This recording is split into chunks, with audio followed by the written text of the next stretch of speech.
pilgrims of hope. Kita nakatauhan kang Diyos ang simbahan, nagapanglakaton pa sa sininagutan, but with great hope in our hearts.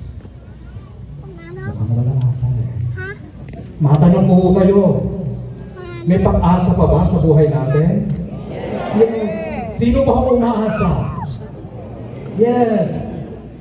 Sino umaasa magkabalikan ba? Sinong pinapaasa lang?